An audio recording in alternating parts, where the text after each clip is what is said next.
We're going to be talking about media manipulation. I can't hear, you're all talking over each other.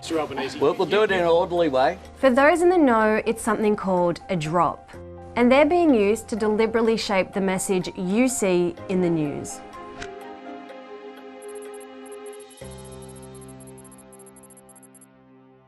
A drop is a strategically timed release of information. It's usually given to select journalists or media outlets by politicians, almost entirely for political gain. Let's start with an example. On a Sunday afternoon, an email was sent from Treasurer Josh Frydenberg's office to several media outlets. It said that young Australian women have benefited the most from the Morrison government's tax cuts, referencing unpublished ATO data and Treasury analysis. A pretty tempting story to fill a Monday morning news gap, and more than a few reporters took the bait. The Australian Financial Review, News.com, The Australian and the Canberra Times were a few of the outlets that picked it up. And while they softened the claims by quoting or paraphrasing the original email, the actual reporting followed the drop to a T. Basically saying that, thanks to the coalition, younger women were better off. But none of the stories quoted an independent expert nor the opposition. The previously unpublished data couldn't be independently checked, and the contents of that email were nowhere to be found on the Treasurer's website.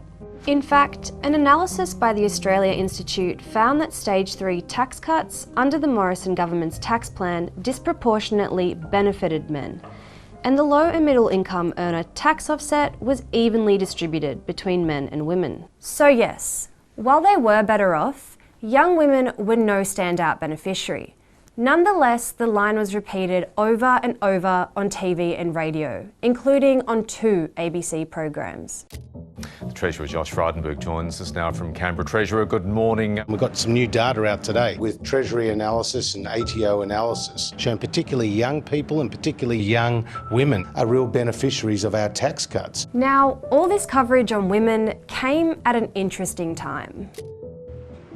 Many of you already know my story.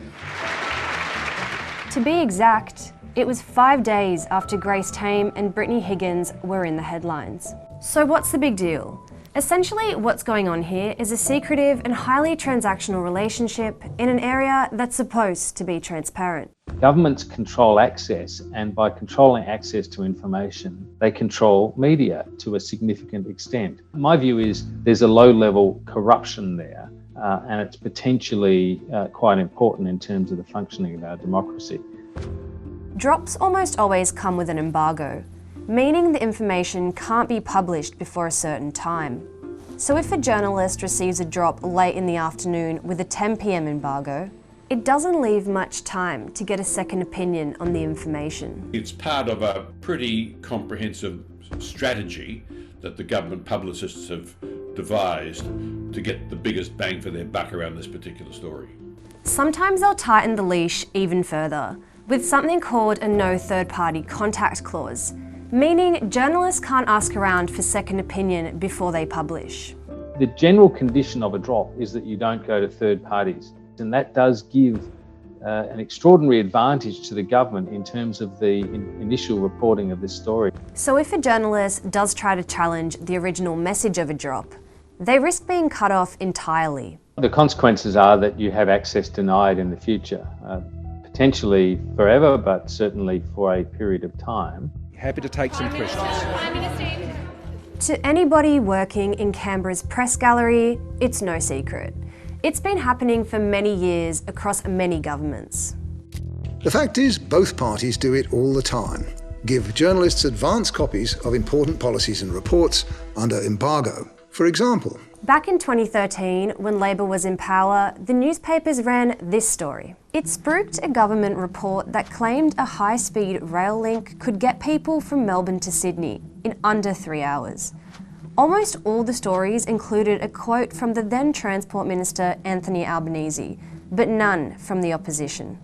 The Sun Herald, along with several other publications, also recently ran this story about a proposed housing plan from the opposition. It was published at 10:30 p.m. the night before the actual public announcement of the plan, and included several quotes from Anthony Albanese and some further down from Scott Morrison and Adam Bandt, but not directly in response to the proposed housing plan.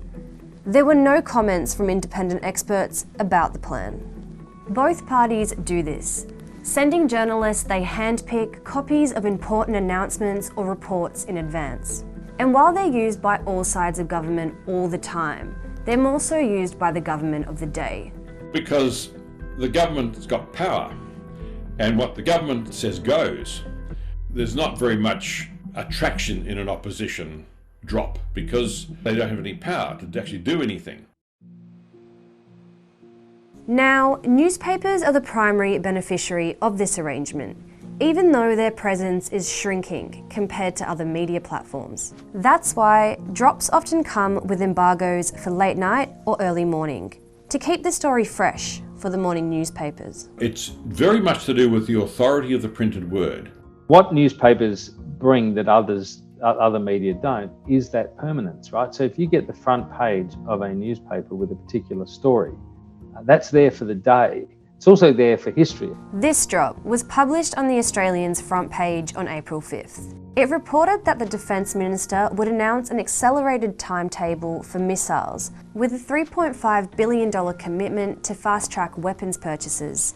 And it was called an exclusive. The government gets first bite at presenting that story, and usually that's very, very important. How a given story comes out initially really determines how it is covered from that point on. Even if other news outlets critique the information over the course of the day, the damage has already been done.